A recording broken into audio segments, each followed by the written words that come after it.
Services studio.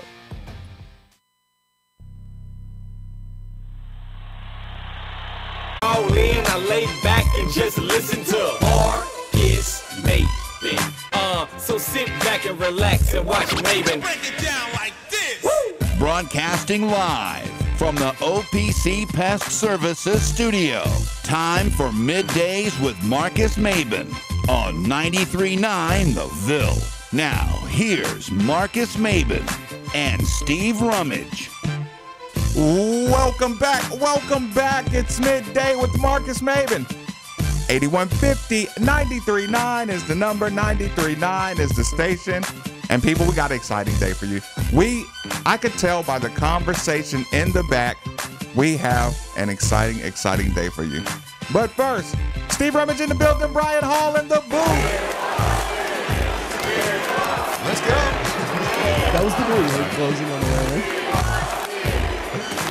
Sorry, I was talking to, you got to forgive me. I was talking to Phil Baker and Drew about flights. And they are kind of the king around here of flights. And look, I was making a decision because, see, when I go to Miami, I could do one of two things. I could do Southwest from Nashville to Fort Lauderdale, or I could do, for $80 more, American, which I know some people are like, well, but they're direct. They're direct flights. So I can do Louisville to Miami. So I went ahead and went American, Louisville to Miami, early morning flight. You know what I'm saying? Sunday, Brian, get back. Are you familiar with the term asshole? Yeah. I'm not. I told Steve Rummage 4 weeks ago when he had his dilemma, I said, Steve, it's not even a decision. It's a direct flight straight to Miami. 4 weeks later, and 400 people Steve has to ask, he's right back to where we started. Yeah. Well, that's what I expected. Ask hole. Drew said you could always do Allegiant. I said, dude, I ain't never flown before. I ain't doing Allegiant. Somebody was They're like, probably the safest thing doing it right now. Actually, I'm gonna get a sponsorship with Allegiant. okay, well then I'll fly Allegiant after this one. You're coming to Miami, right? I can't believe you said that. Have you finally committed? No. What is My wife? Look, what my does wife. a sponsorship with Allegiant have to do with going to Miami? Because I know how you are. You better, hey, we got the sponsorship. I mean, they're really just covering me to fly down and fly back. But, oh, sweet. My wife is like. But the advertisement they get is way beyond. That's a fact. My little. That flight. would be a fact. But here's the thing. I want you to know, Charity's headhunting you for this trip. She's on a daily. Like every time it comes up, she's like, "You talk to Marcus? Tell her have a glass of wine and I'll go." Fair enough. No, that's not fair enough. I'm not putting your wife's alcohol. You want me to get drunk? Consumption. Is that what you want? Is that what we're doing? I totally lost my train. Stone cold him. No. Listen, this is what I wanted to do. First and foremost, I didn't want to start the show like this, but let's just get this straight. New rule, people. Anyone up and down the hallways listening? New rule. Between 9:55 and 10:05, the bathrooms are off limits to non-essential on-air personnel. They are off limits. Steve, What do I do at 10 o'clock or 9:59 or 10:01 every single day we do a show together? You go to the bathroom. Because there is nothing worse, and you can attest to this, than having to go to the bathroom somewhere in between doing interviews and radio shows. Yeah. Correct? Yes. Your presence is required. They can go to the bathroom at any second of their 24 hours in their complete day. That's true. And they choose Yes. every single day at 9:59 to say, oh, yeah, this is where Marcus goes. Right. Click up.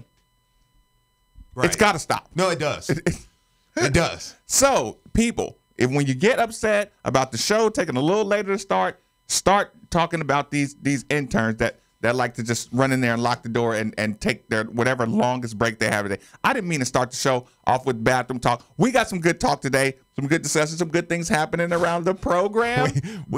We have plenty baseball to shout talk out, about today. Shout out Omaha. Oh, you do more than a shout out. They're going to the College World Series. I know. And people, if you listened to Dan McDonald on Drew Diener this morning, you could hear exactly pouring out of that man who is an active coach what I try to pour out on a daily basis. The passionate, do y'all know how hard this is? I know. Right? Like Dan McDonald wanted to talk about, you need to come watch my team, watch this team, watch our team perform in Omaha. We lost the first round or the first game of regionals.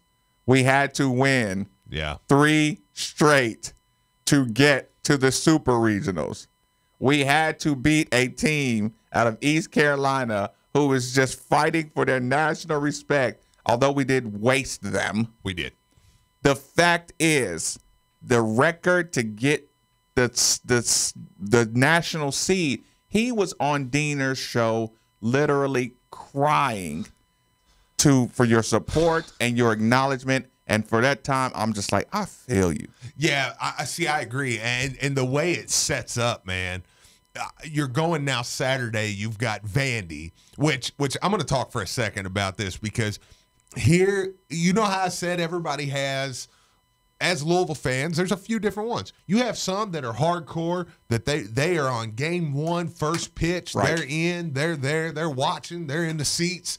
They'll sit out there in the cold, the heat, and those people are awesome. Then you have the people who kind of jump in as soon as basketball season ends. We'll jump in. Then you have the people who kind of wait around to the tournament. Late season. I'm going to be honest with you. This weekend, and you just have to accept me. I went full. Love me for who I am. I went full. I'm here. Like I'm. Where's my Louisville baseball jersey?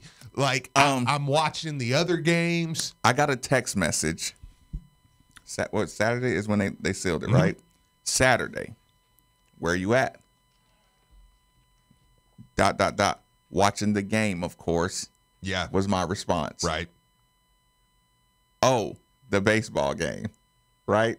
But just how I put, of course, you know what I'm saying? Yep. Like, yes, I'm in. Late season, I'm in. Right. Yeah. So just to back up what you're saying. That's the point. Yeah. I mean, you kind of know. I didn't even, when you called me, I didn't even make the snarky joke, like, I always do the thing where I'm like, oh, what game? Yeah. No, I mean, I was like, no, yeah, we're in. We're here. We're talking about the game. Right. And the point is, man, I mean, even watching, and you watch the no-hitter get broke up in the ninth, and then you see Vandy. That was awesome.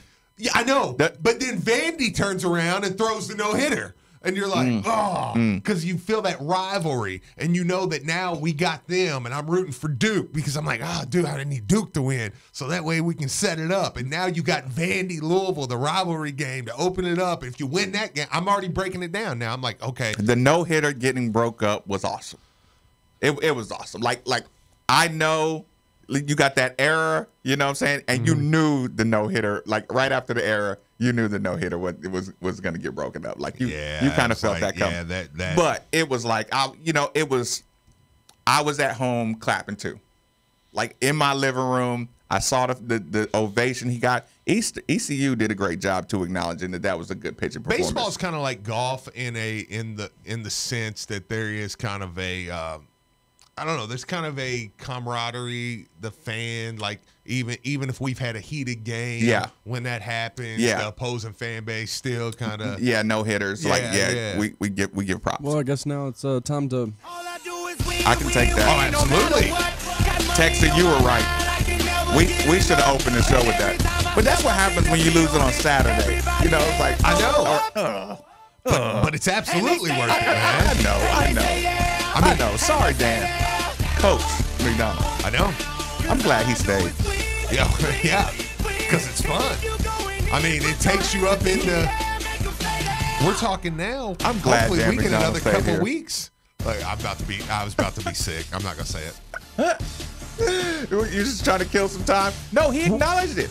He acknowledged it. Listen, I think he does well at acknowledging that. just like, listen, I want to get you out through the season. I want to get you through the off season. I want to give you something to cheer for. And you absolutely have done that. Well, here's the thing. I think that Louisville fans now have gotten to a point that we almost expect this every year. This time of year, everybody tunes into baseball. I think if we didn't have a guy like Coach McDonald to kind of promote our program and keep us at that level, that baseball would be lost in the shuffle, but it's not, because Coach Mack always has us in the top 10, and he always has us this time of year ready to tune in for Omaha. And they run. They steal. Yeah. They steal home. Oh, they're fun. Yeah. They're aggressive. They will butt anything. They will steal anything. They're on second base dancing, messing with the pitcher. I thought the pitcher was going to kill him for doing that. Like, they go hard. I know. Like, there is no more exciting brand. Just come on. They're fun, man. And is what it did for me, man, is I watched baseball last night. I sat there in my chair. The baby had fell asleep. I was sitting there, and I'm watching, and I'm actively rooting on the Florida State coach. Because I'm like, all right, now 30 years. I know. I'm like, all right, 10th inning, 11th inning, 12th inning, and I'm you start to kind of pay attention all the way around, man, and you start watching it, and it's fun. College baseball's fun. It really is to watch, especially when it's and to not make the apology. Everybody who watches Major League Baseball knows you hate a pitcher stalling until the playoffs. Yeah. In the playoffs, you're like, yeah. You know what I'm saying? Yeah. Like, playoff baseball is a different sport. One of the greatest things I've ever saw in baseball, and it hurt me because I don't get to watch a lot of Reds playoff games for reasons. Yeah, like Reds, because I'm a Reds fan. Right. So playoff baseball is not. I came in a little after the 90, and so, but the thing is when Johnny Cueto, they were in the wild card game, and I think it was the Pirates, and he's on the pitcher's mound, right, and the crowd just starts chanting his name. It's the Pittsburgh fans, right. And you can tell, and even the announcers start to acknowledge, like, I think he's rattling him. And I remember he had the catcher threw the ball back, and you can tell he's kind of like, and there's a few on base, and he picks the ball out of his glove and he drops it, and the crowd just is like, "Oh, we got you! Right? Oh, we got you!" Right. And the crowd just explodes, and then he just gets beat. Oh, it's just terrible. Yeah, I think he gives up a grand slam. No, like, what are we doing? Yeah, like but it was awesome to looking back now. You're like, oh my god, that was awesome. Look, to watch pitchers pitch out of trouble is probably the best thing about baseball. Oh yeah, pitchers who have a guy on first, second, third, or first and third, absolutely, and just a total hitters count. Yeah, and you got to get a strike. Yeah, man. That's when I like appreciate the intensity of the moment. I'm just like, oh my god, they're gonna smack this thing. I know. So far, this ball is gonna go. Well, that's what you loved about Saturday. Look, knock on wood. After about the 6th inning, you were like, okay, we're going to the College World Series at this point. But now it's a game within the game. A closing. Now it's you're like, dude, just throw strikes. But you're like, you say throw strikes until they just take 1 yard. Mm-hmm. And then it can be 8-1, and you say, dude, just throw some strikes. I know. And they take 1 yard, and now it's 8-2. You're like, hey, easy. I know. But it was just stop with the junk balls here. And when you got the no-hitter going, I mean, you're watching and everything. Now you're now the game is. You're almost rooting for your team. You're like, okay, and even the announcer kind of was talking about it. Said you're almost kind of, as a Louisville fan right now, you're almost rooting for your team just to, all right, come on, let's get him back out. Like go 1, 2, 3, and let's go. Yeah, strike. You're on not out. Going to lose at this point, barring something insane. But so you made that comment too, like about even talking about you got this locked up. Oh yeah, like if this is the Final Four and we're up 23. Yeah. And my wife looks at me in Atlanta and 59 seconds. Woman, do you know what can happen in 59 seconds? Do you know what can happen in 37 seconds? We're only up 24. Like, I know. Be quiet. I know, yeah. Says everyone who watched that Duke game. Yeah, I know, right. Like, but in the Final Four, I tell this story a lot. I'm often like, that Wichita State game in Atlanta, I go back and watch, and every time I go back and watch it, it still amazes me that we were back in the game with like 11, 12 minutes left. In my mind, in Atlanta, and I mean this, I convinced myself Louisville didn't catch back up until about 27 seconds left. Game winner. Yeah, and I went back and watched, and I remember Henderson. I was watching Henderson hit those threes, and I'm like, there's 13, 14 minutes on the clock. We just caught what up happened to tie it. But in those moments, to your point, in those moments, man, it's different. And I don't know, maybe baseball is a touch different because it is harder to. I mean, you went into. I saw somebody tweet. It was a great tweet going into the ninth. They said they could literally hit 2 grand slams, and we could give up 2 grand slams, and we would still win. You're like, okay, well, when you put it in that, like, they're not going to win. Yeah. It's a little different than I mean, football is all it takes is a fumble. It changes the game. Oh, my goodness. And basketball is probably the Matt Ryan throws that pick, and it's over. Yeah. You knew it. Yeah. You knew they were up 24 points. Yeah, but getting ready to go up 30, 35. Yeah, but you've gave them. You've now gave them. Yeah, and you've given them one that's a gimme. Like, okay, you threw it in your territory. They're gonna boom, boom. They're gonna score now. You know what it was? It was Florida State and Jameis Winston scoring right before the half. Yeah, you were like, all right, we're done. That's such a different. You should never think like that. But I know. Okay, so schedule is gonna come out tonight, probably, according to Dan McDonald. Mm-hmm. What are we gonna do? I'm going somewhere to watch. Where are we going to watch this at? Texters, 8150-93.9. Let's put our heads together and find out what's going to be our spot. Restaurant owners, we do not mind if you invite us to your establishment.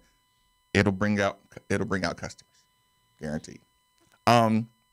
We do have to come up with a operational plan. I did enjoy, like I said, I did to put the bow tie on that. I did enjoy listening to Coach McDonald on Drew's. Like I said, he was excited, and it was good to hear he was excited because you always hear those coaches say, what is it? There's winning and there's misery, Sure. And just for him to be in that spirited of a mood, like, no, I really want this. You know what I'm saying? Yeah. It was good. Like I said, I am happy for the team that they dug themselves out of that first game. I would agree, man. Because the way you played in the ACC tournament, then losing that first game. I mean, I'll admit, I don't care. You can jump on me if you want, but they lost that first game, and I'm like, yeah.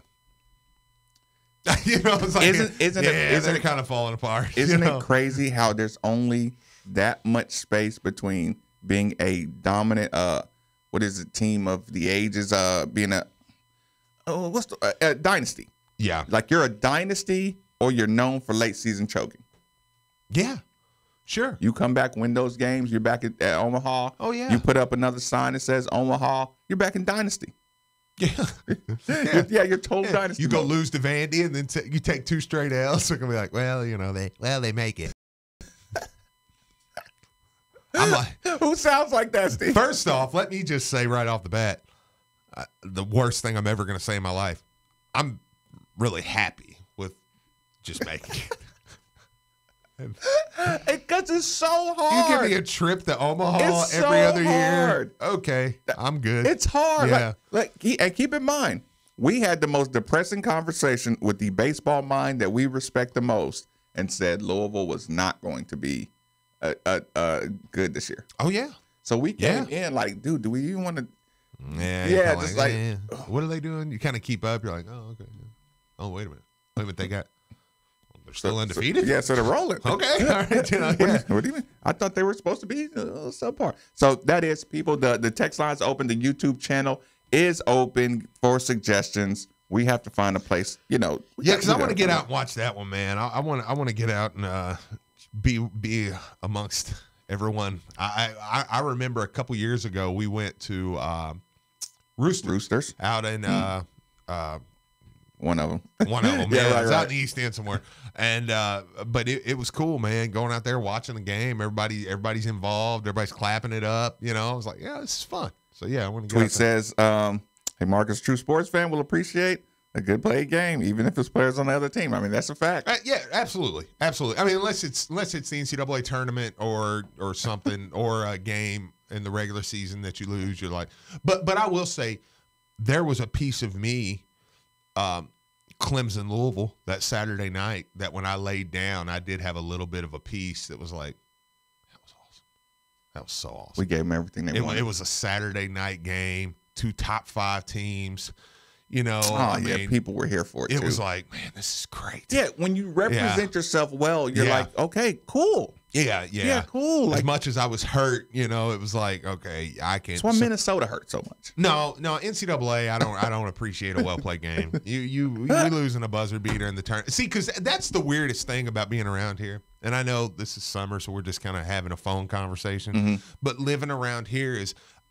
You give me football every day of the week. I'll take football over basketball. I really would. I love football. I love everything about The it. intricacies, yeah. But the NCAA tournament is the greatest thing on planet Earth. I mean, I'll take that over everything. It's heartbreaking. Yeah, it's too heartbreaking. I've never watched a game where we lost and it was like, well, it was good. Like, no. Because if you're here, you're good. It's enough to win. over. Everything's over. We were the first loss. Stop doing that. Anyway, point being, That's stupid. good news coming out of the front office. By the way, real quick, it was a good point. Good point the texters make. UK's road to Omaha was. Don't they got that written on the wall? They do. It was. So what was their road? Their road was like Saltwell in Shepherdsville. It's like got a bunch of holes. So where's road? I mean, it's a road. I guess you can go. Front office, Steve. Front office. Don't do that. It's the Kentucky road to Omaha.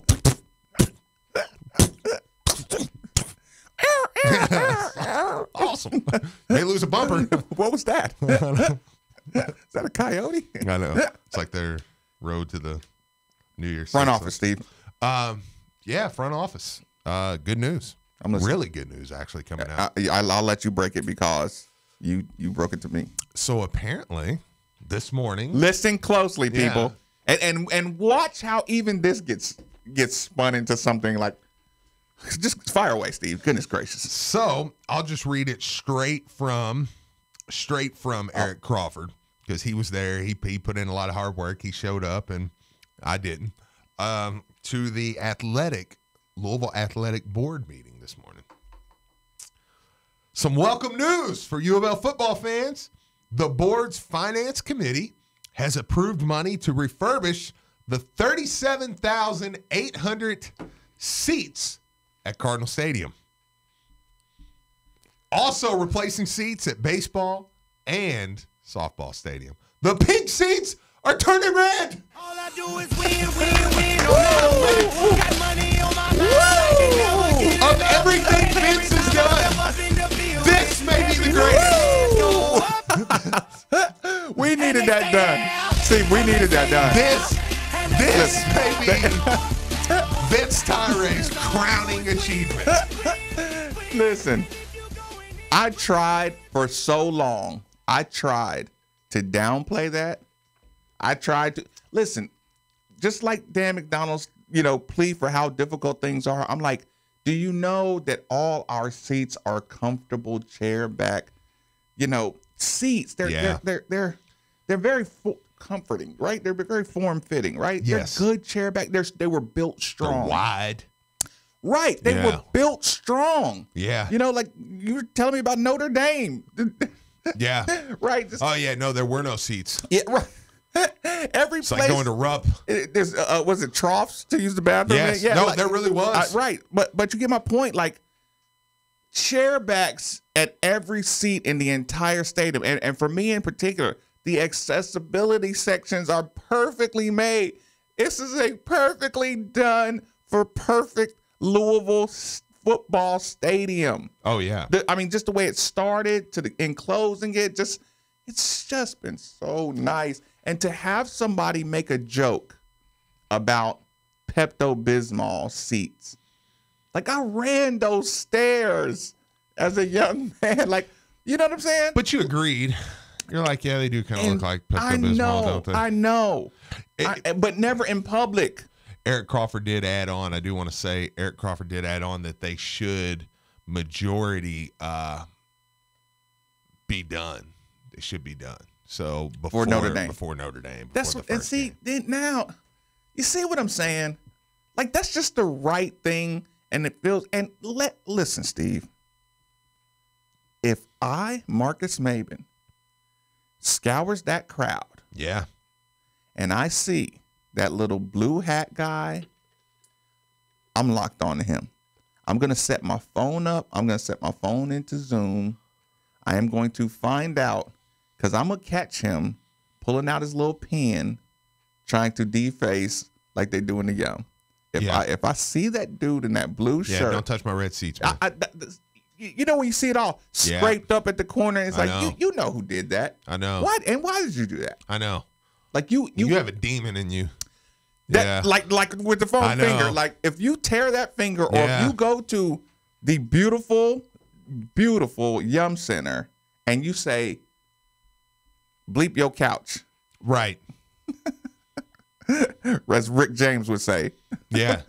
It's like we go to Rupp, we don't deface it for one because there's not much to do. there's not a face. Deface it. But you get my point. I'll deface the food court. Kick a drink over in the Chinese joint. Listen, I am going to be watching you from start to finish. And if I see you scratching up my nice bathrooms or my nice new red chairs, I know. I'm going to freak out. Yeah, I agree. So, and people hold your neighbors responsible. Like, treat. God, it's going to look. I know. So look, I know. Notre Dame, Labor Day Monday. Those golden helmets are going to jog out. Even if we're going to get beat, I'm going to convince myself. Actually, I think I have reason to believe we may. I was going to say, what do you mean they suck? But we're going to talk about that, later as the summer goes on. But they're going to jog out all those red seats now. It's going to be packed in there. We're going to have fresh. We'll be wearing something nice, I'm sure. And I mean, it's going to be amazing. Like it's going to be so awesome. Like people, and if Satterfield, if you go out there and get wasted, if you don't find some way to get a ticket right now, because I guarantee there's not.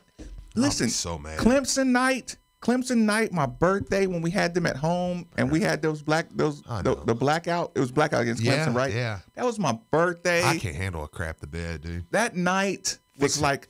You only have 10 of those in your life. Get the running backs right. Right. No, you're fine. Don't ignore me.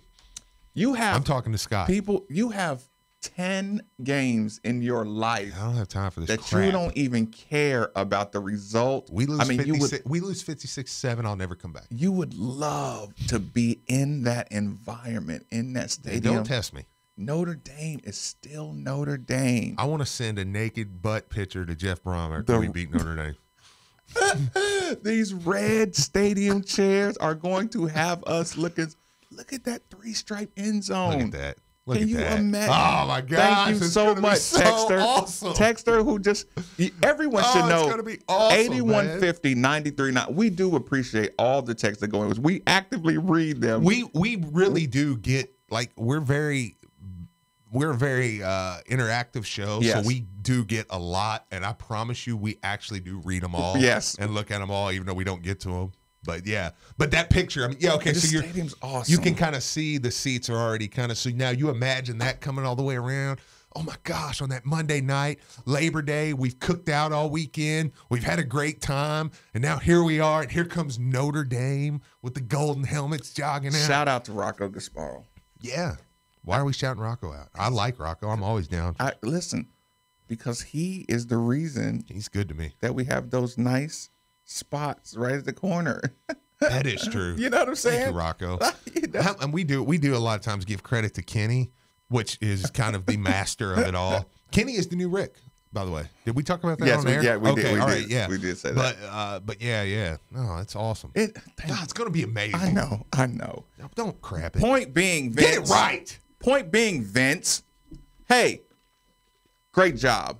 Good job, Vince. Great job. He's very aware, man. He's very aware. He is. I will say that. Yeah, just like, yeah. You have those people in management who, who ignore some important details. They're like think about that. Like, you could easily say, look at this stadium. Look at this end zone. Yeah. Look at all this. We just redid the entire screen, and we moved that screen to the tennis complex. Like, dude, I'm not paying money to make your seats look a little. I don't want it to better. go over noticed either. How they said they're gonna replace seats in the baseball and softball as well. Like, I don't want that to go. It's important. Yeah, it's important to keep your place clean. I know. Are we gonna get covers for them now? I don't just win in them. I don't really care if they're blue. You can afford they better not be blue. You can. That'd be a real troll move. Keep your hands off my chairs, please. Hey, don't touch my chair. Duke, thanks for joining us on 93.9, my man. Fire away. Hey, guys, a long-time listener, sometime caller, but Appreciate it. This is kind of exciting news about the seats, but I do have one critical question. Yeah, I'm listening. Are we positive they're going to be installed before next season? They said, well, I'll say this, Duke. What we do know is that they said today, barring the weather, they should completely be done. They said worst case scenario, there may be a section or so, which I'm assuming they'll figure out. Right. But they said that, if weather determined it could be. But yeah, they're expecting them pretty much to be done before we play Notre Dame. That's great news. That's all I had, guys. Thanks a lot. Great show. Appreciate it, man. Appreciate the calling. I mean, I did. That was my first too. I'm like, okay, is that this year? Did you think that people weren't going to be this excited? Yeah, and figure it out because you better not leave like one. Like, I hear you and all, but if there's you won't even notice. I'll sit in it. You won't even notice. I'll go down and sit in it. I'll give up. If there's and you definitely aren't going to see any empty seats at the Notre Dame game. Oh no, because Notre Dame will come. Yeah, no, you better buy those seats. Yeah, they should. No, it's going to be packed in there. Oh my gosh, it's going to be. It's going to packed. be wall to wall. I'm telling you, you better make an early investment now in that. Kurt, thanks for joining us on ESPN Louisville. Fire away. Hey guys, I'm very excited about the game. I will definitely be there, and I'm excited about the seats. But I got a quick suggestion, comment. I'm gonna make a quick left turn. I'm gonna talk about the basketball team real quick. Let me ask you this, guys: do you think Louisville right now can support like a Midnight Madness with the excitement around this team, the recruits, and we did the Louisville Live last year. That was a huge support. Do you think we could support that going forward with Chris Mack? I'm going to hang up, and I want your comments on that. Appreciate the call. Fair enough. I'll answer his question real quick. They do have something planned. We don't know what exactly the details are of that yet. But no, I think with the excitement that's around, I wouldn't be shocked to see something a little bigger this year. Yeah. It was a test run. Yeah. You were coming off of Paget and a no tournament year and an NIT. That's awesome. Yeah, see, and I do like that. It's legendary. It was. I do like being different, though. I do like being different. I thought that, but I will say, going forward, you're almost going to have to find something else to do. Oh yeah, because I mean, it was awesome. Yeah. And I do not want to sound like I'm not grateful for that how was awesome perfect that event was for the time it happened. That was a perfect idea. But I do think even if you keep it there, there's going to have to be some kind of something where enclosure. people can see. Where because I know it's hard when you got that the way it was set up. But yeah, no, I do. I think so. We were right up on the platform too. Look, they're saying, I've already gotten texts. Look, the Collision Course crew said they're looking at a Sunday night tailgate for the Notre Dame game right after church. So people's already planning. Are we going to do a midnight show? Oh, yeah. From the tailgate. A midnight show? We'll do it from a tailgate. Let's do it from the stadium. We'll just sit out front. Think they'll give us a Comrex? We won't need it by then. We won't need it by then. Won't need it by then. Ooh. Yeah, we'll figure. They better be careful with us. Don't play. We are figuring out some things to do. I tell you what, we will take a quick commercial break because we have to. Middays with Marcus Maben, 8150. 939 is the number on 939 The Ville. Hey guys, it's Luke Hancock. It's tough to know who to trust when it comes to getting work done on your roof. That's why I'm here to tell you about Greg Morris and his team at Roof Systems of Louisville. They're GAF certified, they work with all insurance companies, and they're the home of the Lifetime Roofing System. Here's the thing. They offer free inspections, so have them come out and see how much damage any storm has done to your roof in the last few years. You may be eligible for an insurance claim. Plus, we've made it easy to find them. Go to lukesroof.com or call 450-ROOF. When you call, mention my name, and you'll get an extra $500 off. That's lukesroof.com or 450-ROOF. Are you ready to sell your home? Well, there couldn't be a better time. Houses are going for top dollar and selling quickly. You need to call Jill Blessinger with Keller Williams. She has a team of professionals that will help you sell your home quickly and get the most for it. She is a professional home stager and photographer. And when you're ready to buy, she works with Becky Bleemel of Caliber Home Loans. She makes the loan process very simple. And if you mention you heard this on Middays with Marcus Maben or ESPN, your appraisal is absolutely free. So give Jill a call today at 502-773-0546. That's 502-773-0546. And let her help you today. Genesis Diamonds presents our most aggressive offer ever. No down payment and no interest for 5 years. You can't miss this extraordinary event. All our designers are included. Veragio, Tacori, A. Jaffe, Christopher Design, Henry Dossi, Kirk Cara, Gabrielle. Pick anything in the Genesis Showcase. Pay nothing down and enjoy no interest for 5 whole years. Fine jewelry has never been more affordable. Think about it. No down payment and 0 interest for 5 years. Even all our GIA certified diamond engagement rings are included. Plus all wedding, eternity, and anniversary rings, all earrings, all sapphires, rubies, emeralds, nothing held back. How about a Tacori or Veragio ring with a GIA certified diamond as low as $60 a month? 1.5 carat diamond stud earrings as low as $70 a month. Diamond pendants starting at $35 a month. Fabulous Breitling tag and Omega timepieces as low as $60 a month. Buy today with nothing down. Then spread your payments over 5 years with 0 interest. Hurry, this offer ends June 30th and will not be extended. Genesis Diamonds, Shelbyville Road Plaza. Approved credit, see store for details. This is U of L Today with Mark Hebert. There's a shortage of nurses across the U.S., and the University of Louisville is trying to help fill that void. Details after this. It's time to stop putting off your dreams and make them a reality. With loans from Commonwealth Credit Union, someday is today. To learn more about all our amazing loan programs, visit ccuky.org/loans. Commonwealth Credit Union, federally insured by NCUA, Equal Housing Lender. It's a field where you're almost guaranteed to find a good paying job. There's a shortage of nurses as far as the registered nurse, and also a shortage of advanced practice nurses. Sonia Harden has been dean of U of L School of Nursing for less than a year, but she's got big plans for growing the school. U of L is more than doubling enrollment in its nursing program in Owensboro, and Harden wants to bump incoming classes in Louisville up to 120 students.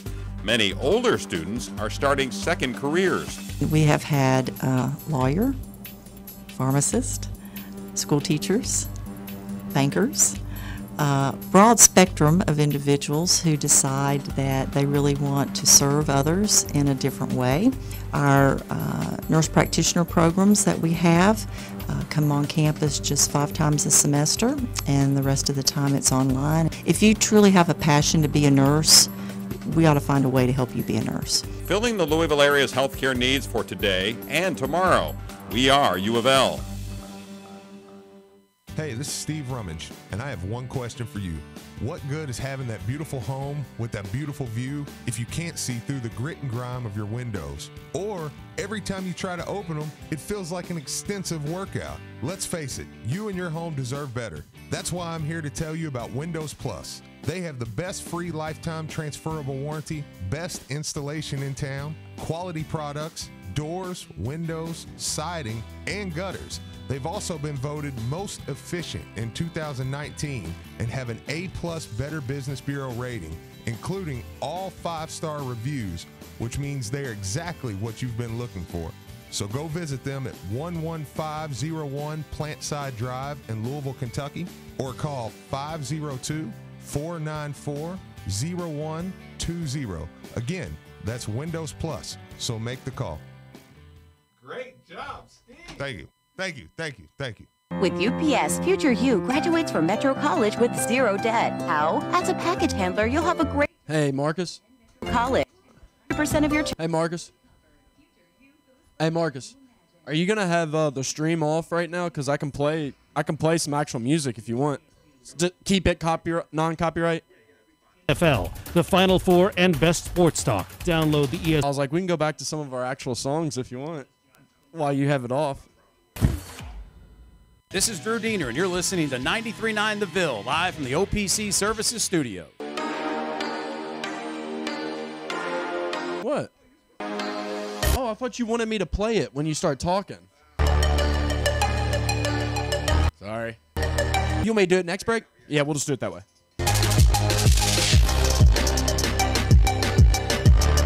You're listening to Middays with Marcus Maben, broadcasting live from the OPC Pest Services Studio on 93.9 The Ville. Now, here's Marcus Maben and Steve Rummage. Welcome back. Welcome back. It's Midday with Marcus Maben, 8150. 93.9 is the number. 93.9 is the station. Holding on through break. Steve, thanks for joining us on 93.9. Fire away. Steve, you there? Hello, Marcus. Oh, how's it going? Yes, sir. Hey, how's it going, man? I loved when you used to run up and down the court for the cars, and I see Denny point at you with a program and yell at you guys. You mean stab me with that program? Exactly. Man, I got a question for you. Is the Cars doing anything to send boys off to Omaha, or have you heard anything about that, maybe downtown? I have not. I appreciate the call, Steve. I have not heard anything about that, but here's the thing. Vince is a baseball guy at heart, so if there were ever a time to do that, I think he would be the first one to put something together if it was like actual, possible. Or, I don't know. I don't know. I was going to say that the university usually puts together like a package deal, that helps cover expenses. No. He was talking about like a send off, like a little, Oh, yeah. This is when they're pulling Probably out. be more of a welcome back, I would think, more than a send off. Probably. I don't know. I don't know. I wouldn't be surprised. I don't know. I would keep your eyes to it. We'll keep our eyes to Twitter, and we know. Look, I think everybody has Twitter. And listening to Coach McDonald, maybe he doesn't want to go full like parade. Like he did sound like he had a little more like, let's go get this, like don't get caught up in the hoopla of an event. But at the same time, you want those kids to be acknowledged. But it takes me back to when they found out they got a national seed. You know what they did? They just applauded. It was the most docile national seed celebration you've ever seen. So maybe you. I'm not saying I really don't know what he's planning on doing. I'm not saying he should or shouldn't do it. Well, I think is what you're saying is there's an expectation. I mean, among the team, among the fans, right? Among basically everybody at this point. So. I'd probably look around and see if the other schools are like doing a celebration send off, and we're too good for send offs. Yeah. We'll have a party when we get back, right? Fair. Yeah. Yeah, fair enough. I don't know about that. I am glad about the seats, though. I am really glad about all the stadiums getting their seats. That does look so good. So, Steve, the question was, bro, we're moving to the top. Okay, so, Steve. Yep. We got the question. Well, make sure you check that out. We had the conversation. Yeah. First, in the regionals, we went hard. We said Jordan Ward was on his own. Some other kids were, hanging out together. Yeah. We diagnosed it, kind of a, what does that mean to you? Right. This time they were all there. They were? Pretty much. They were. Except two others were a little separate. Mm-hmm. But we'll talk about that. Absolutely. Care to change the narrative? A little. I'm listening. But no. Because I noticed your direct competition's not there. You're hanging out with the freshmen, but you are hanging out with three that have no bearing on you. You know, I thought.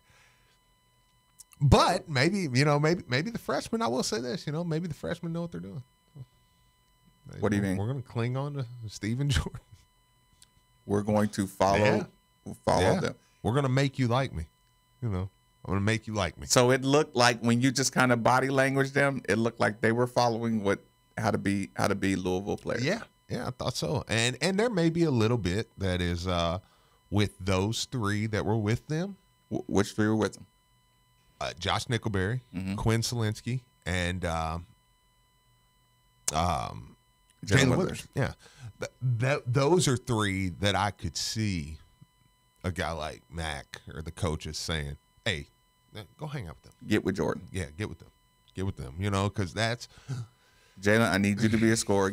Stick in his back pocket. Well, and I just need you to learn a lot about college. Sam's been to the McDonald's games. You know what I mean? He's more adult already? David lives here. Aiden he'll be here. Go look at his Instagram. Aiden don't. Self-confidence issues are not Aiden's issue. Right. Yeah, so I think that watching kind of that and stuff, you say, look, you three, go get with them. But to be fair, Jordan, I saw a few things this week that maybe we'll get into in the next hour that makes me think he may be a leader more than we think. Yes. Yeah. I think I know where you're kind of going with that one. I saw a few things this weekend that made me kind of, maybe we are going to be really, really Fresh good. Kimball. Fresh Kimball, yeah. Samuel Williamson. Getting pedicures. What? Yeah, they weren't playing. I got to take care of my feet. They were getting pedicures? Yeah. Okay, what percentage right now of people are rolling their eyes about the pedicures? Probably a few. What percentage? 40. Of listeners. 40%. 40% of listeners right now who heard you say, they thought you were joking at first. Yeah. But then they see you're telling the truth. They were off getting pedicures. Yeah. Yeah, I would say because 40's probably never had your feet burn after workouts and practices. 40% have never pushed your feet to the ungodly limits that require, high level athletes. You said something yesterday, and I'm going to steal this quote because I can say the exact same thing. I wish when I was playing sports growing up, I had somebody that told me, go take care of your feet. How simple is that? Yeah. Like there was one kid on our team, right? And we used to it was the worst, Steve. He was that kid who's like, we were, talking about AAU level, high school level. After every game or before games, his mom would be over there massaging like oil on his feet. You know what I'm saying? Oh, yeah. And he'd be talking to us like, hey, man, you see what Johnny, when he fell? We're like, dude, your mom is massaging your feet. Yep. The joke's on us. I know. That's a fact, right? man. Yeah.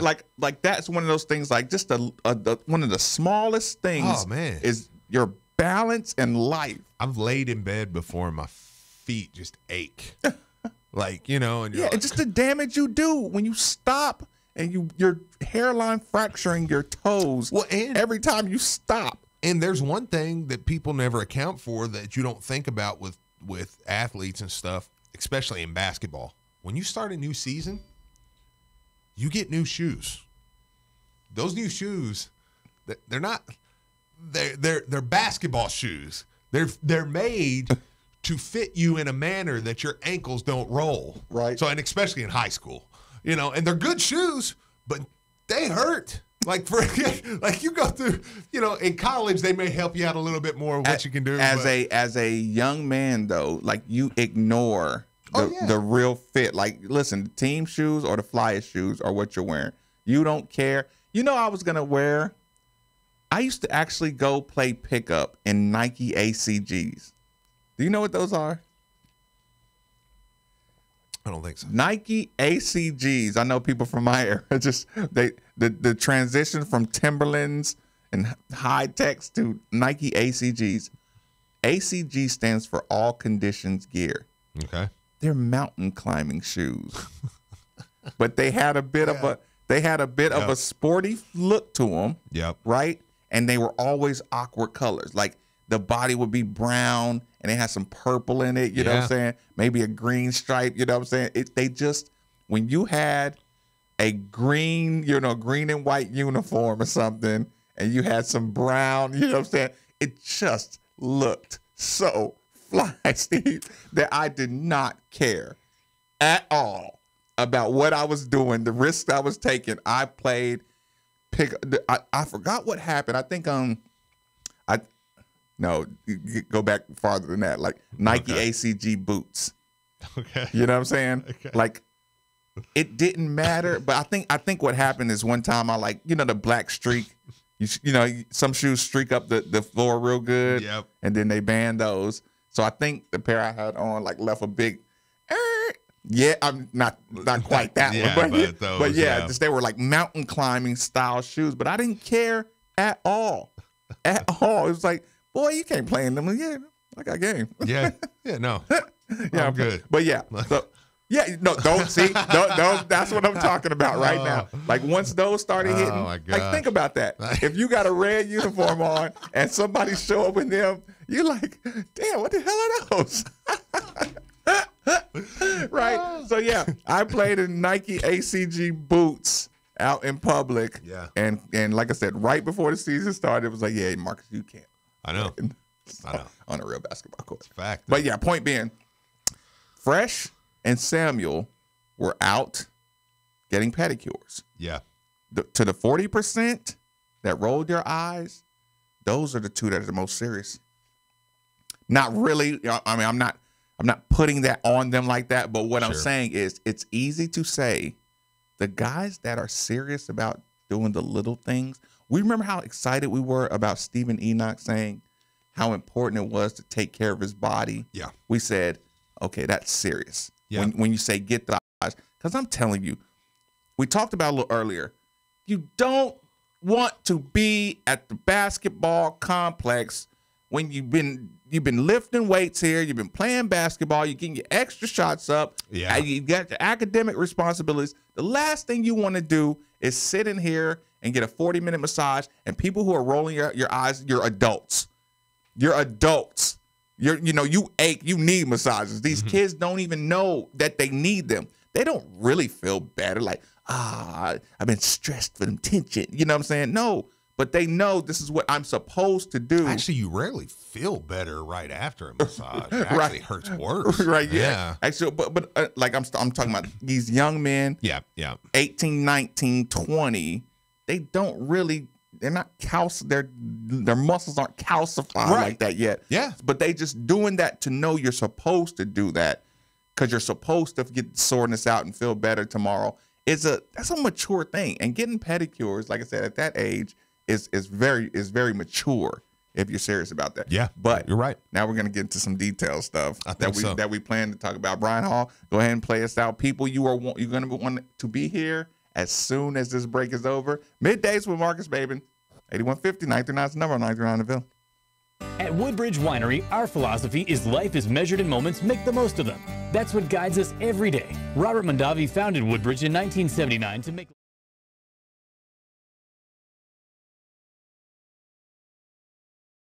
Okay.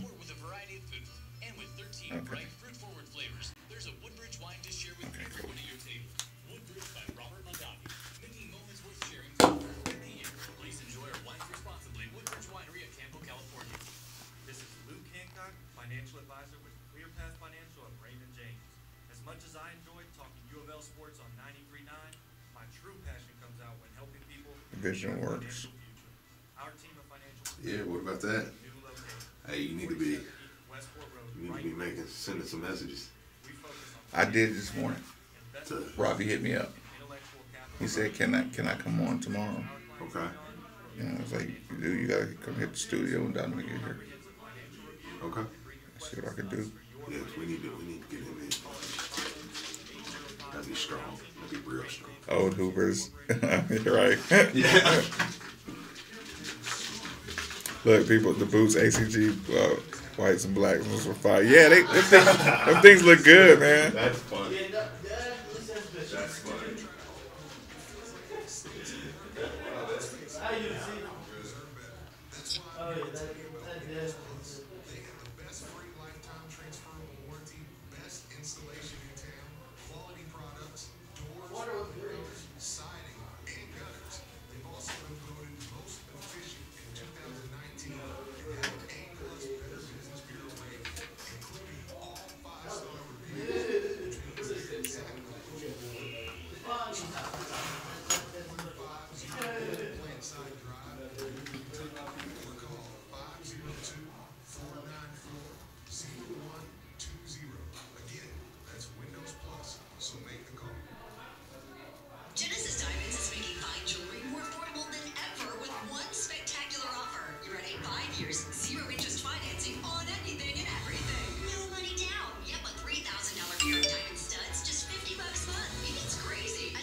schedules Tennessee. Is he just gonna go everywhere and then go to Kentucky last? Yeah, he's going to Kentucky this weekend. I think Florida's the only real. Because Florida was squad. And he's from Orlando, right? Yeah, he's from down there. That's why I say Florida may be the one that you gotta want to be down. But like he ain't going to Arkansas, he ain't going to Tennessee. Go home. It's Florida, man. You look at their roster. They're bringing in 2 McDonald's All-Americans. Like, I mean, they bring back quite a bit from last year. Like, they had him. They're got a nice little team. Just go. They'll be better in Kentucky. I don't know. If they had Kerry Blackshear, they'll be better in Kentucky. I saw Kentucky's roster. They're better than we. I don't think so. I don't agree with that. I'm telling you, man. I don't think Keon Brooks and Khalil Whitney that were any good. I think Whitney is. He's a problem. How about him? He was out there punking Aiden. Punking Aiden? No, Aiden. He tried to punk Sam one time, and Sam gave him a 20-piece right after. So.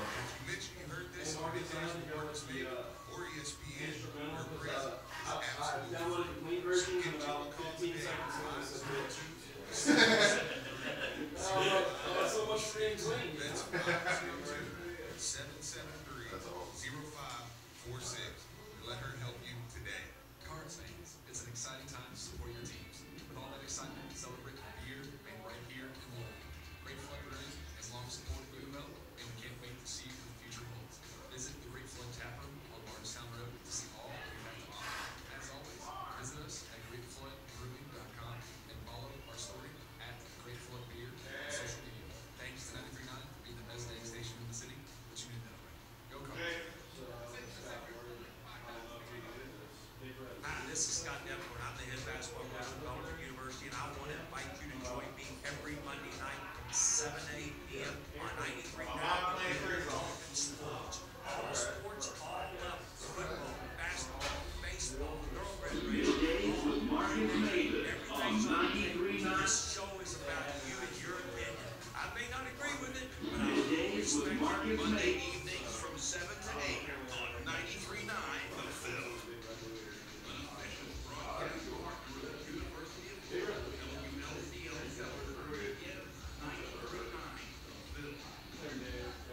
Time now for an ESPN Louisville Sports Center update.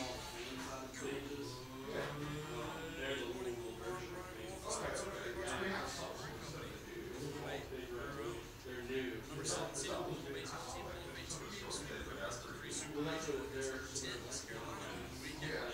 Cards won on Friday, 14-1. Then they won again on Saturday, 12-0. Cards won on Friday, 14-1. Then again on Saturday, 12-0. There's the final ball of Saturday's win. Into center field. On the ball to run. Into the alley. He's got it. Omaha. For the 5th time in school history, the Louisville Cardinals will head to America's heartland at the College World Series. Cards now face the College World Series where they will face number 2 Vanderbilt in their first matchup. The NBA Cardinals tonight. Let's head back to Toronto with a 3-1 series lead. Tonight's game is set to tip off at 9 p.m. Petrol and coverage right here on 93.9 The Ville. And last but certainly not least, in a bit of bad news for Boston Red Sox slugger David Ortiz is out of surgery and doing fine according to his family. After he was shot Sunday at a club in San Domingo in the Dominican Republic, doctors say he is out of danger, but he's heavily sedated and will be in intensive care for the next 24 hours. Prayers for you, Big Bob. Keep it locked here. Midday Sports Maven is next. This is Sports Info.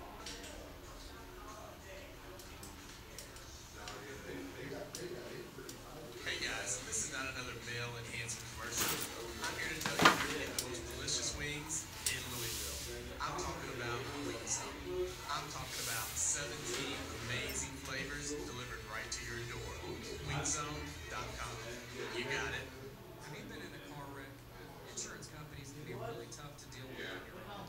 I'm Sam Aguiar, and our team is here to help. We've been fortunate enough to represent thousands of people in time for videos and webs. That's all I was like, That's the best text I can get on names. I've never actually gotten that. Never hear it. So come be a part of our team. Okay, so no, that's all I need to do. 502-888-8888. Thanks You ready? Yeah. Yeah, we're ready. This is Marcus May. Watch, we got football camp up here this week. At Louisville? Yeah, Wednesday and Thursday.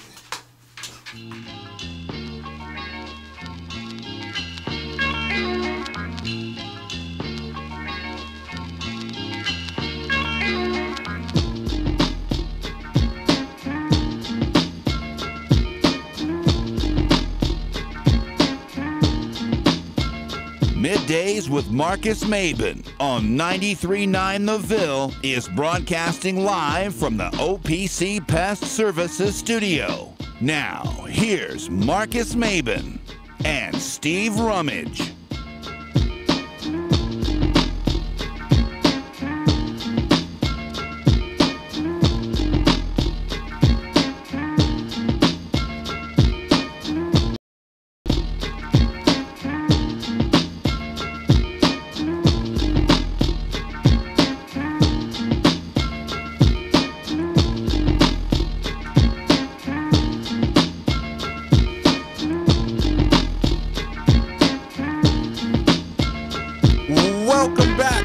Welcome back. It's Midday with Marcus Maben, 8150. 93.9 is the number. 93.9 is the station. You're welcome, people. I know you were jamming. I could hear you through the radio. This year, Halloween fell on the weekend. Me and Ghetto Boys a trick-or-treating. Robbing the kids. Bushwick Bill, shout out. Oh, rest in peace. Oh, he was that little verse. That's awesome. Of Bushwick Bill running around on Halloween with taking little kids candy was like the ultimate nightmare scenario. That was so funny. But yeah, Ghetto Boys is part of all of our young rap age. That's a fact, man. Our generations. What do you think about those ACGs right there, Steve? That's terrible, man. You think so? That's terrible. You think so? Yeah. Somebody just sent in. Can somebody please tweet out the ACGs that you just sent to the text line? Describe those. They look suede. Yes. Yeah, they're gray. Gray suede. With pink on the bottom, blue shoestrings, yellow. That's terrible, man. Those are awesome. I don't know. It's 90s, though. In the 90s, awesome. I may think they were awesome. Those would be awesome now. Okay, go get a pair. If those had a Jumpman on them, you'd think that people wouldn't be going crazy over those ACGs. Oh, I mean, yeah, sure. If they just bring them that's back. a terrible, terrible, terrible way to change the conversation. What I just did. Yeah, I mean, fair enough. Yeah, I mean, anytime, it could be crap. Yes. Stick a Jumpman on it. Yeah, anytime you throw a little bit, By the way, I do want to give a quick shout out, or not a shout out, but just a little bit of a plug here. We, this week coming up, if you haven't yet, Scott Satterfield is having his youth camp this week on Wednesday and Thursday. Little Elijah is going to be there. What is the punishment if little Elijah doesn't dominate? If he doesn't dominate? Oh, he better have a pretty. I don't know about dominate, but you better have at least a pretty good performance. You've been in personal training for the last 2 months, So I'm like, no, I better see something. But it's a 2-day camp this year, so that's pretty awesome. As opposed to, I mean, last year was good, but they just did, you do a 1-day thing. This year you do 1 day and then you come back and get to build on that the second day. So I think that's cool. But you can sign up all the way up until the day of. Walk in if you want. It's a little easier to get it done beforehand, but I'd put my kid in it, man. It's 2 days. You can drop them off. I think they're 9 to 3 o'clock. You don't feed him if he doesn't dominate? No. Yeah, you don't eat. And I know a couple of the coaches, so I'm going to be like, hey, he don't get lunch if he plays like crap. Board man gets paid. Pancake gets paid. Yeah, right. Come on, dude. What position they going to have him playing out there? I put him down as O-line because that's what he's playing right now. And to me, the schematically and just playing Are you going to tell him game, Pancake gets paid? Yeah, probably this year. But blocking, the reason I was recruited was, I mean, I can catch a football. Right. And actually, he can catch pretty good. I'm like, okay, yeah, that's something, but that's something you can later on is easier to develop. Right. I mean, there's tight ends in the NFL that you're like, they don't really run routes or catch the ball very good. Right. But it's like, but the thing is, if you are a tight end and you can block consistently, you will play in college for free somewhere. Right.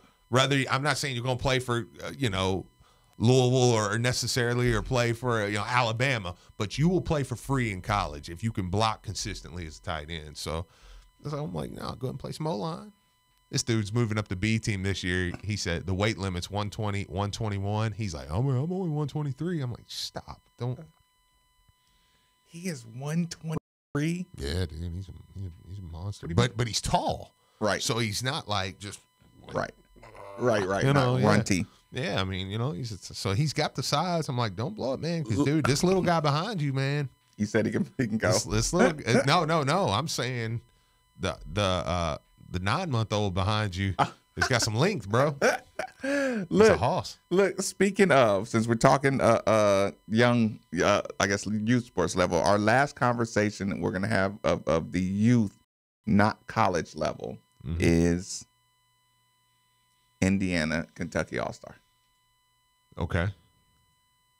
Why do you lose to Indiana over and over again? I mean, they just got better talent comes out of there. That's why it's so sickening that Indiana isn't worth a crap ever. Because, I mean, there's so much talent comes out of that state. It's ridiculous. So it's not a Kentucky issue. Maybe a little. Because here's the thing. I just want to tell you how I digested it.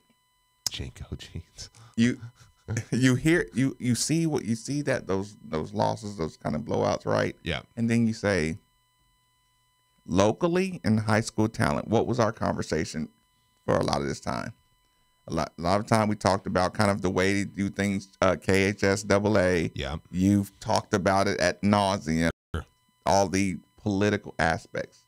Does that take a toll on the basketball and the talent and the talent distribution, how they bust kids to different places and break up, I mean, I think it does. Areas? I think it does a little. Yeah. I don't want to put a major blame on that, but I do think you see that, which is why I think in the state you see a lot of kids. Because we had this conversation. It's just about you can't get the states playing each other, or you can't.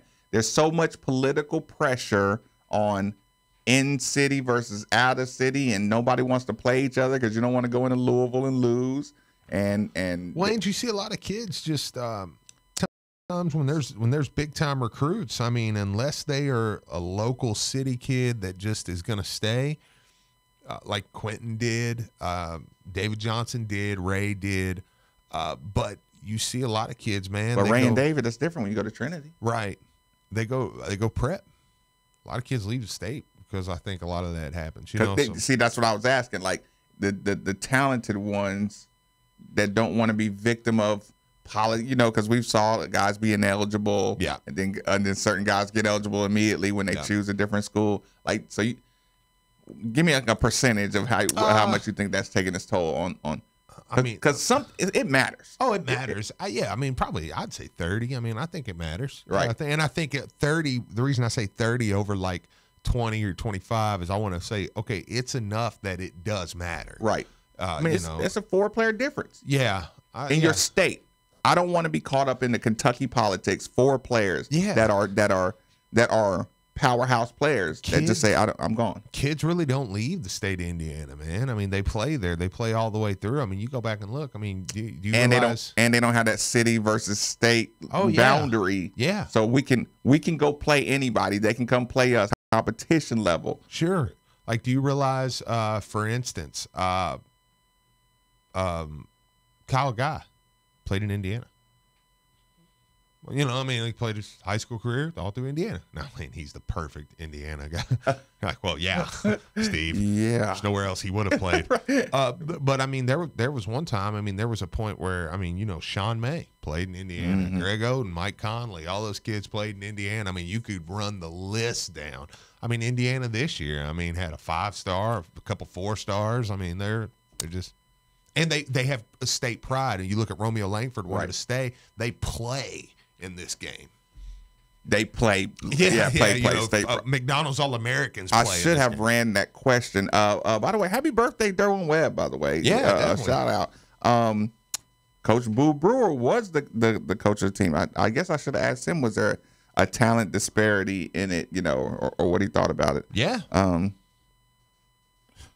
Politics, right? Ooh. Ooh. Politics is a factor. Oh, it yeah, absolutely like is. I wasn't. No, it 100% is. That's why I say. I mean, I as hard as I go on that. It's very unfortunate too. No, it is. It is.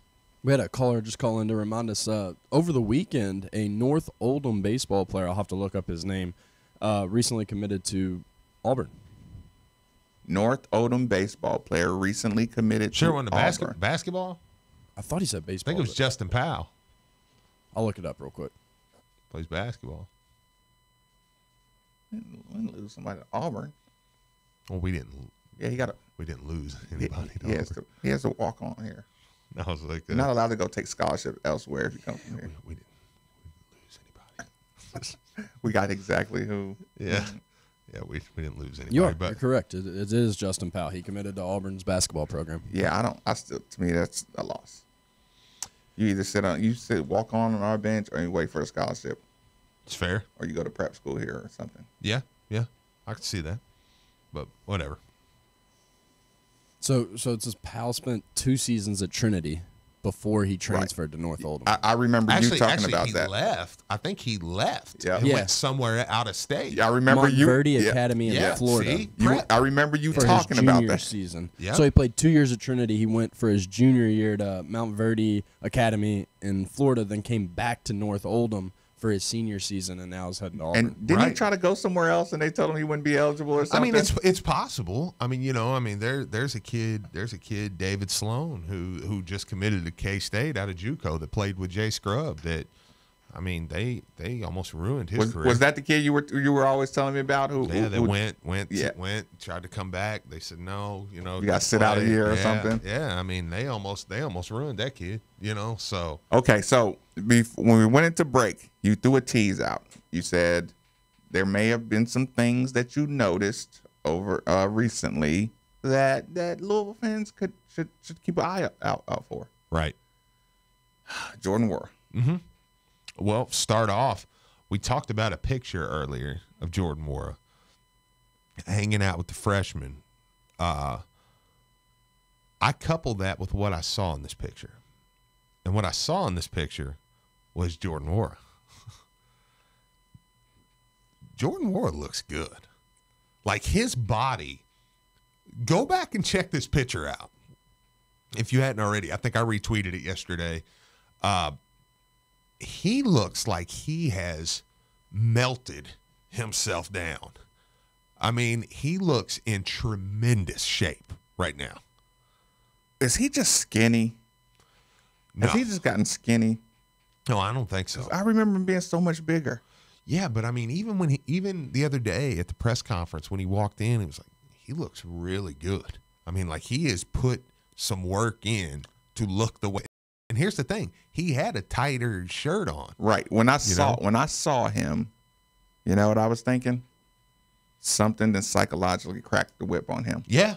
Yeah. Just somebody has said something to him about either his body fat or his, or his weight or his size. Yes.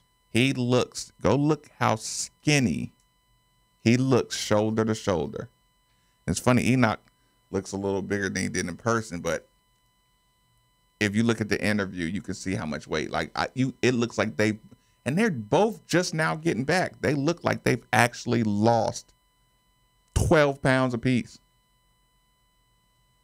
And you're worried about that moving forward, or you're not worried about that, or you think that's where your leadership comes from. Sorry, I had to go give blood the other day.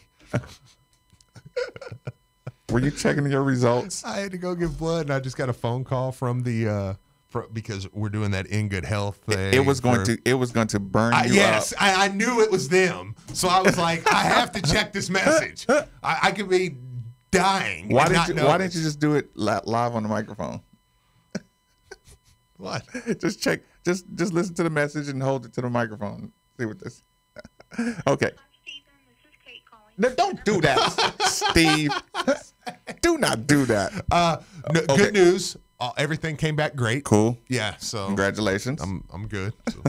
That's a good feeling.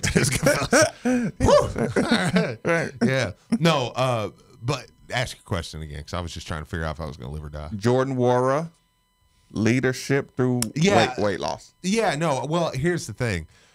First off, I will say this. If he has gotten himself down into great playing shape, not good playing shape, great playing shape, Jordan, we talk ACC preseason player of the year, Jordan may find his way into the Naismith player of the year conversation going through the season. It's hard to change the pace you play, though. Like, you think he Sure. Well, I don't know that you change the pace. I think you change you play the same pace, but at the end of the game, you're as good or better than you were to start the game. Right. So I think that's the only difference. I don't know that he would change his game. He's got hops. Yeah, and I'm just saying, just kind of like the like I said, we see him and we can't tell if he's really like running hard, because he got the cool stride, you know what I'm saying? Like, yeah. But seeing him cut and move faster, that seems like that would be a product of better condition. Well, yeah, absolutely. So, I mean, there will be things that are better with that, but what does Texas say? Withers and Quinn?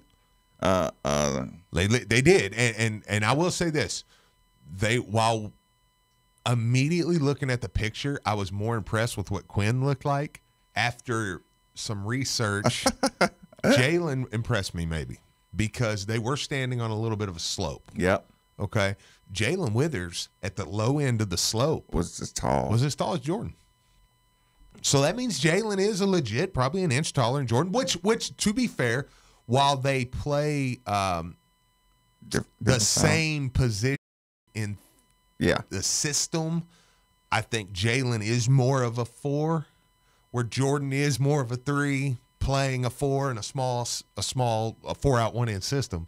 But that was good. It was good to see because I'll be honest, I saw Jalen last year. I'll let the cat out of the bag now. Last week, he was who I saw that I was like, oh my God, he's not as big as I thought he was. He is so skinny. I know. And seeing that picture, kind of seeing him next to, because when I saw him, he was next to nobody. And believe it or not, even 6'9", go watch a game at like Fairdale. Go watch a King of the Bluegrass game and sit in the front row.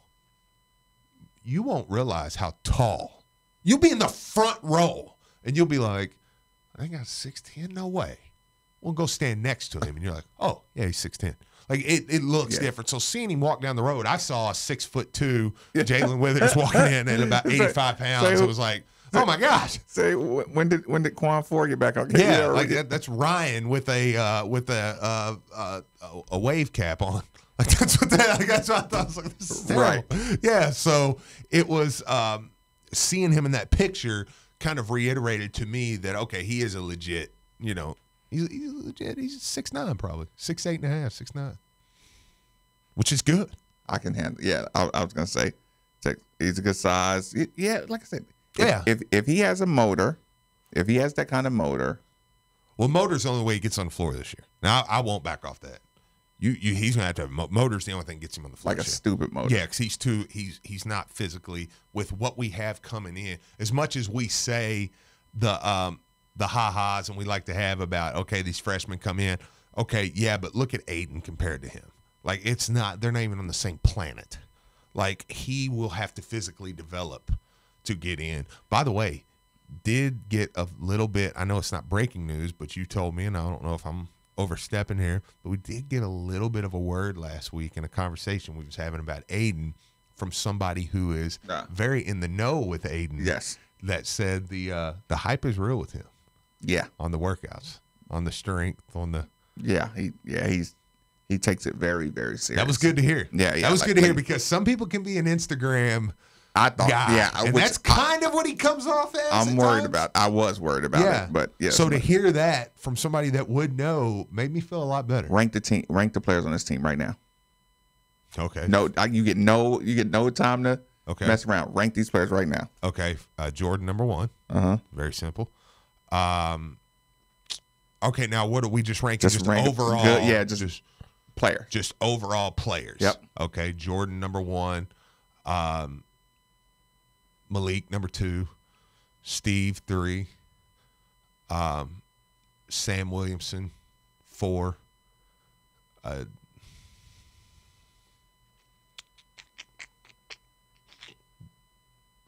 Get ready, Brian Hall. Dwayne, 5. Mm-hmm. Fresh Kimball. Mm-hmm. Aiden. Do I need to keep going? Or are we? Yeah, keep going. Okay. Josh. No. Yeah. Jalen? No. Darius. Uh-huh. Darius, Josh, Jalen, McMahon, and Quinn. That was dry. Yeah. Yeah, I'll give you the disclaimer. Okay. That was completely dry. It was one of those things I stuck that on my notes, you know what I'm saying? Just because I was just, who's better up top? And then I was like, how could I rank them? Mm-hmm. And I hate. Okay, you know what I'll do is actually you just write down backwards. You know what kind of how I did it. You know, because if I look at yours, I'll have a chance to pick at yours, right? Mm-hmm. Jordan. Mm-hmm. Steven. Yeah. Malik. Mm-hmm. Dwayne. Okay. Ryan. Okay. Samuel. Did you smoke pot before you came in? That's fine. Keep it rolling. Who's next? I die after Dwayne. Right? Dwayne, Sam, Ryan. You still have Fresh. You still have Fresh. Who you think Ryan's 2 spots higher than? Yes. Okay. You still have Darius. Yeah, Darius. Mm-hmm. Then I'll go Jalen. Okay. I think what we got left? Aiden. Oh, sorry. Want me to insert Aiden somewhere else? Yeah, insert Aiden. Actually, right below Fresh. Okay. I didn't know if you wanted to just replace Aiden with Ryan or Ryan with Aiden.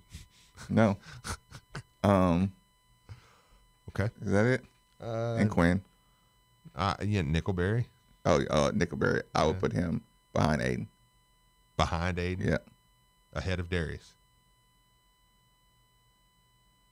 Yes. Oh my God. Okay. All right. Quinn definitely goes to the bottom. Okay. Sorry. Okay. Yeah. Don't take it personal. No, that's fine. I hate that. I hate that I've bumped Darius that far down. Yeah. Darius is more special. You want me to give you mine? Hey, but Ryan's in the top 5. Ryan's good. He made it. Ryan's 5, dude. Ryan's much You think better. Ryan McMahon's a top 5 player on his team? Don't even look at me with a straight face. This is now Middays with Steve All right, Rummage. so I agree with y'all. I think Jordan Ward is number 1. I think Right. Stephen Enoch's number 2. Yeah. I'm going to put Dwayne Sutton at number 3. That's fair. I'm going to do Fresh Kimball at number 4. It's not bad. Yeah, It's I not And then bad. I'm going to do Samuel Williamson at number 5. I'm going to do Malik Williams, number 6. Aiden Agahan, 7. David Johnson, 8. Darius Perry, 9. Ryan McMahon, 10. Josh Nickelberry, 11. Do I need to keep going? No, I think that's They get the point.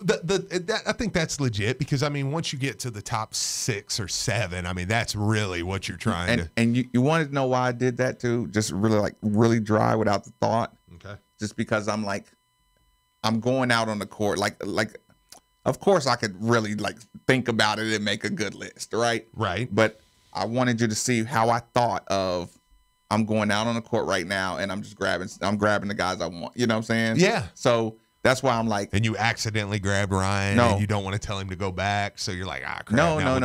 No. And Ryan has played a lot of basketball. He has. I'm comfortable with Ryan on my team. I'm comfortable with him in my lineup. Fresh has played a lot of basketball. I know, but not ACC. Dude, I've seen Ryan go to work. Dude, Fresh has played in the NCAA tournament. So did Ryan. Yeah. How many games did Ryan won in the NCAA tournament? Actually what? 2. Okay. 2. One, he was redshirting. Right.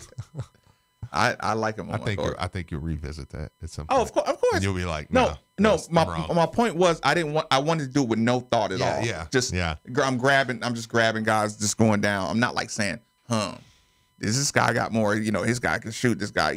Okay. I did a messy. Here's what's interesting. You look at my list, you look at your list. You have 2 centers in the top 3.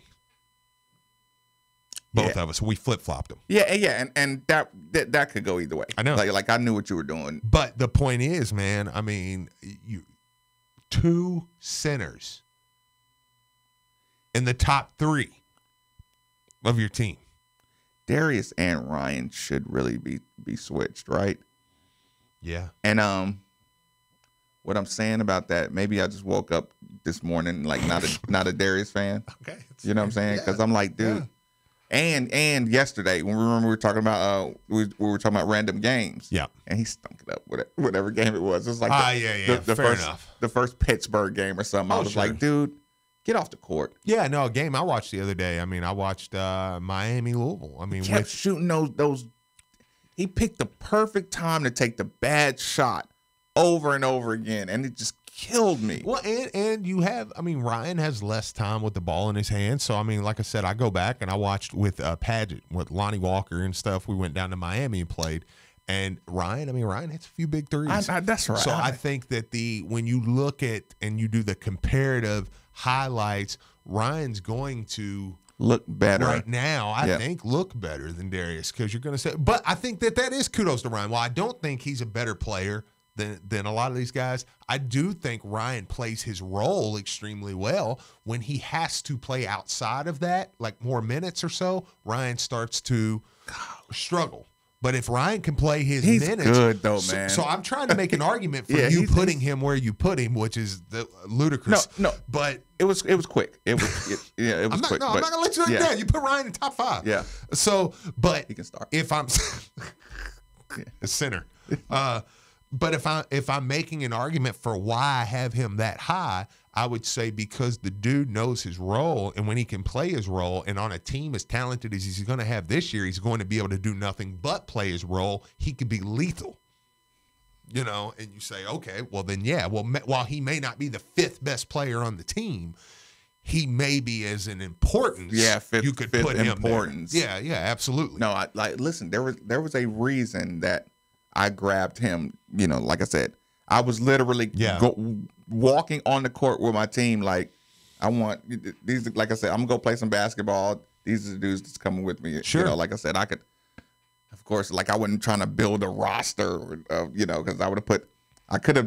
have put Steve, Malik, Aiden, Jordan, and Fresh, and called it a day. Well, yeah, I mean, absolutely. But you don't want to be like we play in a men's league, right? And one of the guys on our team, he like coaches middle school ball, and he's so like, oh my God, he'll be like, is he not coach guy? No, yeah, he'll be like, well, we've got to have a point guard, a 2 guard, a 3 guard. I'm like, it's men's league, dude. Right.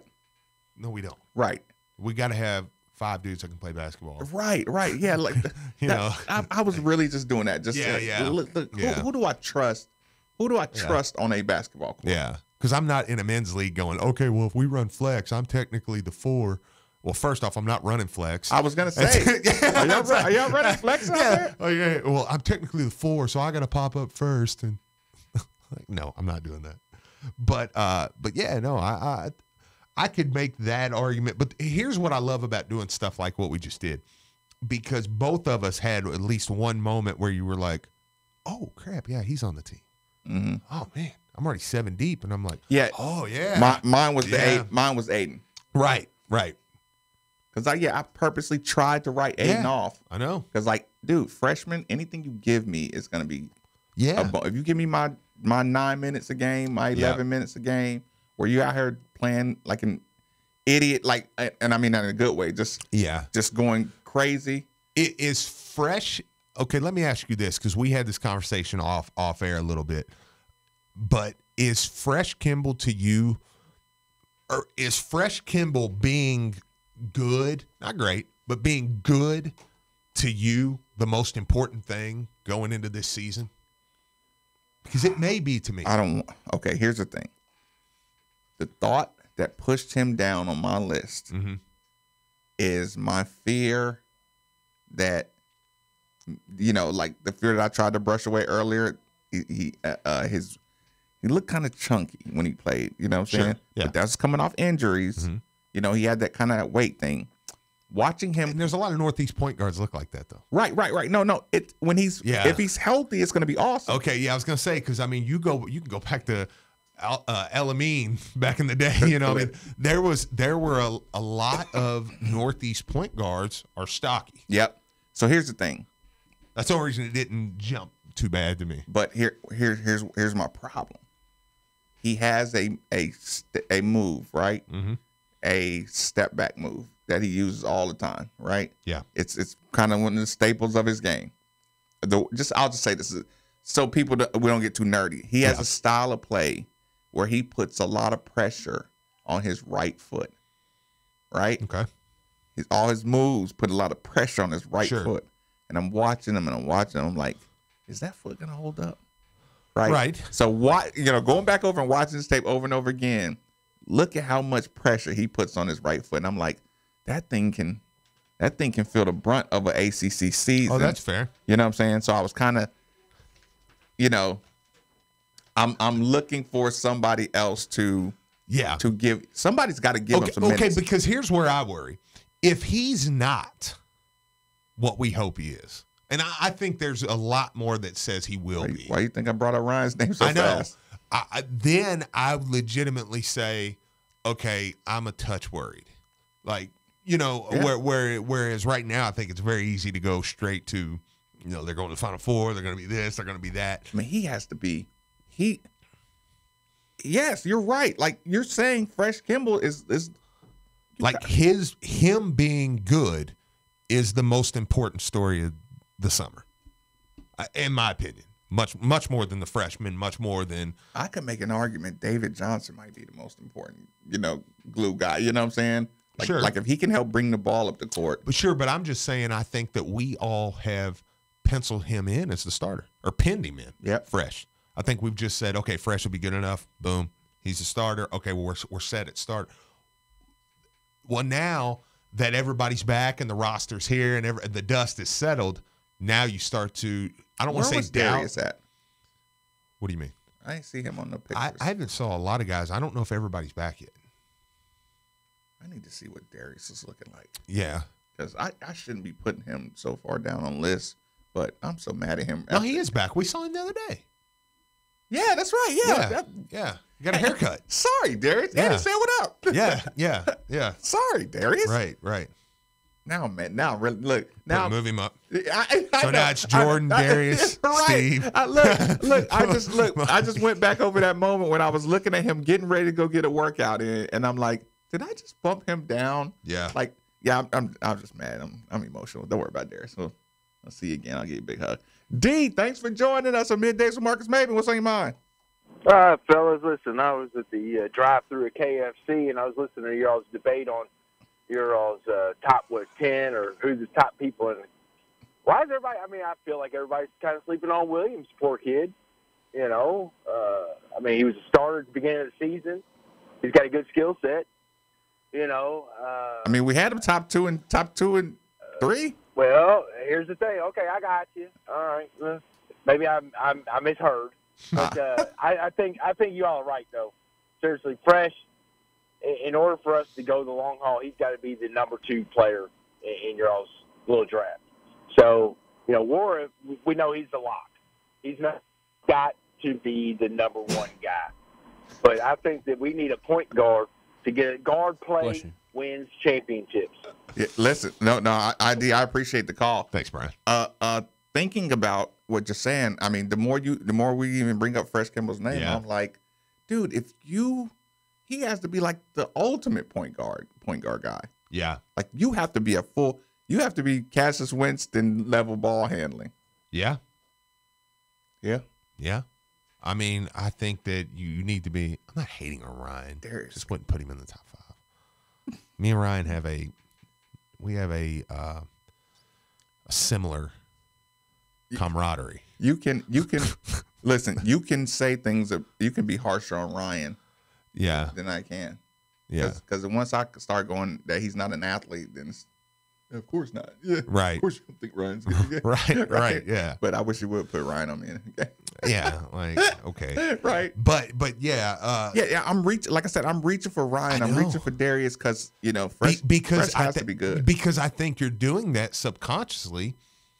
Because you're doing what we're all doing. Because what you're doing is you're pushing to the back of your mind. The root of the problem is, I really, really need Fresh to be good. So that's and look, I'll say it again. There's no reason to believe he's not going to be. Right. I mean, I loved all his games. Yeah. And the proof is there with him. He's played in big time games. Think about it. I'm talking about the way he stepped back. Oh yeah. As a possible concern. Sure. Long term. But we watched him against the 1 seed in the second round, just like when Luke came in. One of the thing you kept going back to is you said, well, man, Luke gave it to Nova. Like Luke hit the big shots in here, in the tournament and stuff, and there was film there. You feel that way with Fresh, I think. That there's proof there that he's with good. Dwayne's another one. Nova, yep. same thing. Yeah, there was somebody else in my mind. I was like, who was it? It was Dwayne. Yeah. So with Fresh, I mean, I think maybe even more so. I'm not saying he's going to be better than Luke or Dwayne. Disappointed that I was sleeping on Darius. I know. We mad at him right now, Tick. We're mad at Darius. We're mad at everybody behind Fresh because for no reason we just are mad at them because they're not starting. Plus, I just begged for too much Darius this year. You know what I'm saying? No, Darius was disappointing last year. There's no way around that. I don't think Max said it. I think we said it all year. Max says it. Yeah, Darius may not. I don't know if Darius would say it. I'm sure that there is a reason Darius feels like a little bit okay, and that's fine. But yeah, I mean, I think there's something to Darius was brought here by Rick, and I think there's a different. You gotta let that go, bro. I know, but with Rick, man, Darius fits perfect. Like you're like, okay, yeah, that's exactly what Rick wants. He's just you knew it too. Hassle him. He's gonna be all over the place. Yeah, I mean, so. But yeah, no, I do. I think that going back to it, we put so much emphasis on Ryan, on David, on Darius, on those guys, because if something happens, or Fresh got the I word, I mean, if something were to happen, even if he is good, you say, I don't like going into a season feeling like one I word to a certain guy can end your year. Or not end your year, but really hurt you bad. Yeah, shake you up. Yeah. Yeah, just stab it like I said, I don't know quite what the developmental game plan is for Darius as far as point guard and IQ. I mean, Coach Mack said we're going to need him to play with an IQ, with a superior basketball IQ. 100%. So that means you got to tuck the hero shot all the way away. Like he's really going to have to scrap his offensive, pull-up mentality. Yeah. You're going to have to be able to gnaw and chip at a defense. But that's why I keep going back to saying he's so upright. We'll know in December whether Darius is going to finish his career here or leave. I do believe that. And I hope it's finish his career because I love Darius. You know what, man? We'd almost know Midnight Madness. I mean, you're going to be able to tell if he hasn't restructured. Yeah, the writing will be on the wall. Yeah, if he hasn't restructured his posture. Yeah. He's looked like a different person. Like I said, and you know me, like what Quan Ford brought to the table defensively, I'm here for. Oh, sure. And I can put Darius in my lineup very, very easily. Well, because I don't know anybody else that can bring what Darius or Quan could bring last year on this team right now. Darius is the only person that can do that. I know. Yeah. So if you're looking for little Achilles heels, David might be able to. It's possible, but David would do it because physically what he is. Like, I don't know that David is get up in you, stifle. It's just like he's hard to. I don't know. He could be. Yeah, I think he can. He may be able to. And does he have that mentality? And we're talking about David on a minutes difference now. You know what I'm saying? Like, it's not high school. No, you're not really. Well, they did a good job actually substituting him, but you still get the point. He was 24 and 13 guy, but he's going to be tough. Just because, I mean, that's a huge wingspan on a kid that's 6'5.5" up top. I mean, that's what Kentucky would always do to Louisville early in the rivalry with Cal and Rick. So you at this point you've officially made Ryan doesn't have to just be specialist guy. Yes, and that's it. Yeah, absolutely. I think Matt kind of said it. Because he's not strong enough with the ball. Well, and he's just not strong enough defensively. Because when I see him get to the basket and he's making all the right moves and right plays, and then right at the point of being strong, he's not. It's like, God. I know, because at the end of the day, I mean, you are what you are, and it's not a with bad him, thing. With him, yeah, with him, yeah. I don't like the twinkle in another player's eye, like I see sitting courtside. Wait, when he comes like, into the game, skip. Yep. Like, hey, yeah. I got it. And so many times they actually hit him too.